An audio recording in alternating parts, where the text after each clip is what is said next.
Okay, the topic is mode of promulgation. क्या? Mode of promulgate, हम लोग इसको प्रोमोलगेट बोलते हैं या फिर प्रोमोलगेशन बोलते हैं, कुछ ही बोले, इसका मतलब होता है प्रमोट करना। हम लोग कैसे चीज़ों को प्रमोट कर सकते हैं, इसका क्या क्या मोड हो सकता है, क्या क्या चीज़ें हो सकती है जिसके थ्रू हम लोग इसे प्रमोट कर सकते हैं, किसी दूसरे तक पहुंचा सकते हैं। So the mode of promulgation refers to the process by which constitutions and its creators come into existence and gain authority।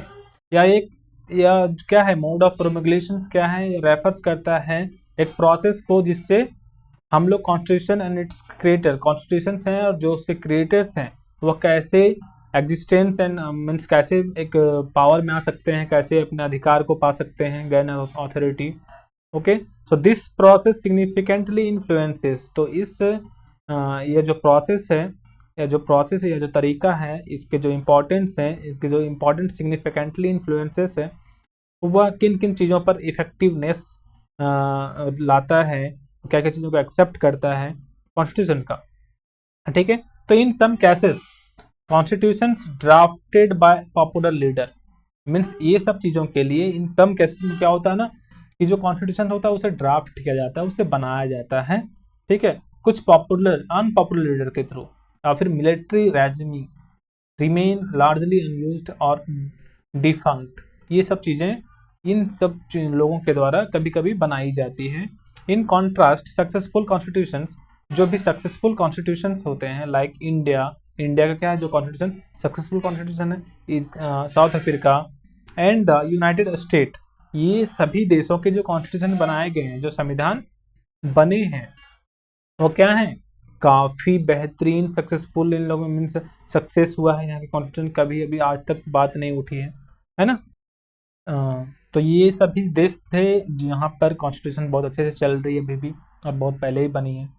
से emerge in the after math of popular national movements, for instance जैसे मान लो कि Indian constitution है created between दिसंबर 1946 या लगभग 1946 के दिसंबर में create किया गया था एंड नवंबर 1949, 1946 से लेकर 1949 के बीच में इसे बनाया गया था। ठीक है, इसे कॉन्स्टिट्यूट किया गया था। इसके बारे में मैं आपको थोड़ा सा बता दूं।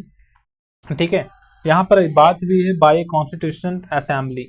तो कॉन्स्टिट्यूएंट असेंबली क्या होता है, तो थोड़ा आपको मैं जानकारी दे दूं इसके बारे में कि जो कॉन्स्टिट्यूएंट असेंबली होता है ना, तो कॉन्स्टिट्यूशन बनाने का एक संगठन होता है, एक एसोसिएशन होता है। तो उन लोग हमारे इंडिया में जब कॉन्स्टिट्यूशन बन रही थी ना इन 1946, तो सबसे पहले एक एम.एन. रॉय थे। कौन थे?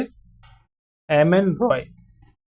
इन्होंने बात उठाया था कि हमारी कॉन्स्टिट्यूशन बननी चाहिए, क्योंकि हमारा भारत देश आज़ाद कब हुआ था? इन 1947, 15 अगस्त 1947 में हमारा भारत देश आज़ाद हो गया था। किन लोगों से?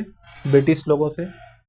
बट ब्रिटिश भी चाहती थी कि आप अपने देश को कैसे रूल करोगे, कैसे गवर्न करोगे, क्या क्या रूल्स रहेंगे लोगों के लिए, तो हमें आप बता दो, मैं आपके भारत देश को खाली कर दूंगा।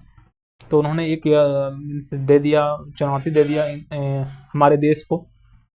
तब यहाँ के लोगों ने स्टार्ट किया कॉन्स्टिट्यूशन को बनाना। उससे पहले उन्होंने एक असेंबली बनाई। क्या बनाई? एक असेंबली बनाई, कॉन्स्टिट्यूएंट असेंबली बनाई, जिसमें टोटल कितने मेंबर थे? 293 मेंबर थे। लगभग कितने मेंबर थे? 293 मेंबर थे।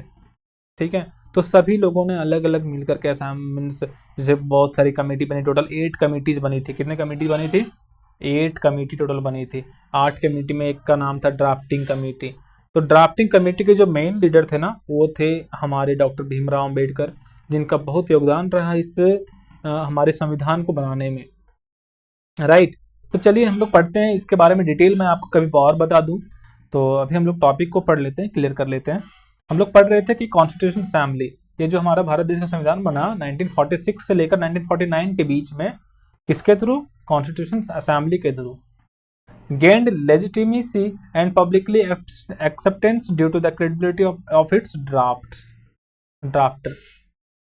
These drafter were respected. ये ड्राफ्टर को, जो भी इसे ड्राफ्ट किए उसे उन्हें हम लोग रिस्पेक्ट करते हैं, आज भी रिस्पेक्ट करते हैं। Could negotiate across different social sections, उस सभी अलग अलग समाजों को लेकर के चले थे। And convinced the public that the constitution was not for personal power, और यह चीज़ों को लोगों को बताया कि जो कॉन्स्टिट्यूशन है वो किसी का पर्सनल पावर के लिए नहीं बना है, but for the common good. ये लोगों के कॉमन गुड के लिए बना है, मीन्स आम लोगों के अच्छाई के लिए बना है। वाइल सम कंट्रीज, लेकिन फिर भी जो कुछ कंट्रीज थे, have put the constitution to a referendum, लेकिन बहुत सारे देश के जो कॉन्स्टिट्यूशन थे वह कहीं ना कहीं इस चीज़ों को रेफरेंडम में ला दिए। से India did not undergo the process but still maintain public credibility, लेकिन इंडिया इस चीज़ों के ऊपर नहीं गया, इधर नहीं गया, एंड मेंटेन किया अपने क्रेडिबिलिटी को मेंटेन किया, एंड एक्सेप्ट किया चीज़ों को, and demonstrating that the constitutions legitimacy is a partly determined the authority and respect of their creators. और आज भी हम लोग क्या करते हैं, जो भी इसके जो लेजिटिमेसी हैं, जो भी इसके ड्राफ्टिंग कमेटी के जो मेंबर हैं, हम लोग आज भी उनका रिस्पेक्ट करते हैं और हम लोग इसे मानते हैं।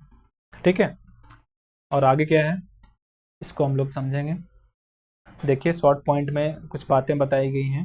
मोड ऑफ प्रमोशन क्या है, mode of promotion means promote करने का तरीका क्या है, क्या मोड सकते, कंसर्न हाउ ये constitutions and it makers gain authority. यहाँ के जो कॉन्स्टिट्यूशन मेकर थे, जो ड्राफ्टिंग कमेटी के जो लोग थे, या फिर जो भी कॉन्स्टिट्यूशन को बनाए थे, उनका क्या ऑथोरिटी था, उनके अपना पहचान को कैसे लाए, ठीक है, अपने अधिकारों को कैसे पाए। Constitution bye unpopular leaders often remain defunct. ठीक है, कॉन्स्टिट्यूशन बाय अनपॉपुलर लीडर्स, हो सकता है कॉन्स्टिट्यूशन मीन्स एक अनपॉपुलर लीडर ड्राफ्ट करता है, and successful example include India. जैसे मान लो कि कॉन्स्टिट्यूशन का जो सक्सेसफुल एग्जांपल बताया जाता है, इंडिया का नाम जरूर लिया जाता है उसमें, south Africa, United state, because आप सभी को पता होगा कि जो यूनाइटेड स्टेट है ना, सबसे पहले means first in the world, सबसे पहले कहीं पर कॉन्स्टिट्यूशन बना था तो वह यूनाइटेड स्टेट में बना था। कहाँ पर बना था? यूनाइटेड स्टेट में बना था।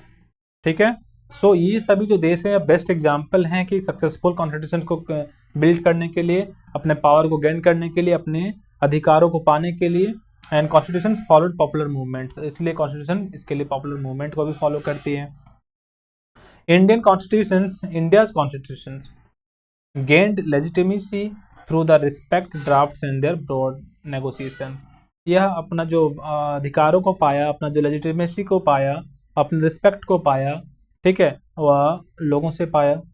यहाँ के कॉन्स्टिट्यूशन के जो लेजिटिमेसी थी, जो रिस्पेक्ट थे, जो ड्राफ्टर्स थे, जो इसे बनाए थे, उन्होंने बहुत काम किया इस पर। तो the process include, next point, the process includes convincing the public about the constitution purpose beyond personal power. यह किसी के पर्सनल पावर के लिए नहीं बनाया गया था, यह बनाया गया था पब्लिक के लिए, पब्लिक गुड के लिए बनाया गया था, लोगों के अधिकार के लिए बनाया गया था। यह कॉन्स्टिट्यूशन का यही पर्पस था। ठीक है, देन है constitution success is influenced by the creators credibility and the respect the command. जो उन्होंने बोला, जो क्रेडिबिलिटी हुई, जो क्रिएटर्स, जो ड्राफ्टर्स थे, उन्हें ये क्रेडिबिलिटी दिया जाता है, उन्हें इन्फ्लुएंस, उन्हीं के द्वारा यह कॉन्स्टिट्यूशन हमारा बना, सक्सेसफुल हुआ।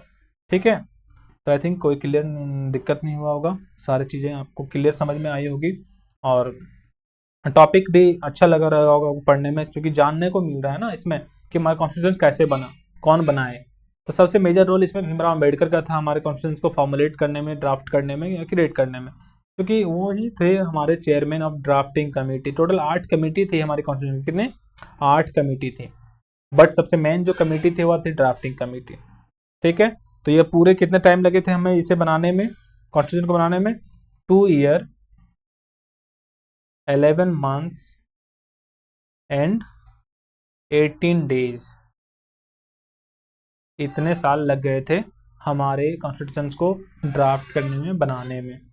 ठीक है, तो ये टॉपिक क्लियर हुआ।